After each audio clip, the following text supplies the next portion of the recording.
Hi అండి అందరికీ. ఇప్పుడు ఈ వీడియోస్ అన్నీ మీరు చూస్తున్నారు కదా. ఈ నాగతీర్థం అనేది మరి అంతకుముందు ఎంతమంది తెలుసో నాకైతే తెలియదు, కానీ మాకైతే ఇప్పుడే తెలిసిందండి. ఇప్పుడు కూడా అక్కడి భక్తులు సేవకి చాలామంది వస్తున్నారు కదా. ఇప్పుడు తిరుమలలో సేవ చేయడానికి చాలామంది టీమ్స్ అలా అప్లికేషన్ పెట్టుకొని వీళ్ళు ట్రస్ట్ వాళ్ళు శాంక్షన్ చేయగానే వస్తున్నారు కదా. వాళ్ళందరూ కూడా చాలామంది వెళ్తున్నారండి. నాకు తెలిసి వాళ్ళ ద్వారానే చాలామంది తెలిసిందని నాకు అనిపించింది. ఎందుకంటే మాకు చెప్పింది కూడా వాళ్ళే, వాళ్ళకి చెప్పింది కూడా వాళ్ళే, ఇలా సేవకు వచ్చిన వాళ్ళే బాగా దీన్ని చెప్పడం జరుగుతుంది అని అనిపించింది. ఎందుకంటే వెనక్కి వెళ్ళి చూసుకుంటే కూడా చాలామంది ఒకరికొకరు వాళ్ళే చెప్పడం విన్నామన్నమాట. అందుకని నాకు తెలిసినంతవరకు నా వీడియో ద్వారా ఇంకా కొంతమందికైనా తెలిస్తే అక్కడ స్వామిని అందరూ దర్శనం చేసుకుంటారనేసి నాకు అనిపించి నేను ఈ వీడియో చేశానండి.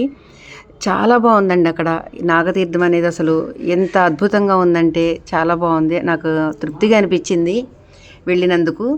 అందుకనే ప్రతి ఒక్కరు కూడా వెళ్ళి తప్పకుండా స్వామిని దర్శనం చేసుకొని అక్కడ కొద్దిసేపు ఉండి ఆ కోనిటిలో నీటిని చక్కగా తల మీద చల్లుకొని శివయ్యకి అభిషేకం చేసుకొని అందరూ కూడా చక్కగా తృప్తిగా ఆనందంగా ప్రశాంతంగా భగవంతుని స్మరించుకొని ఇంటికి తిరిగి రావాలని కోరుకుంటున్నానండి. ఓం నమః శివాయ.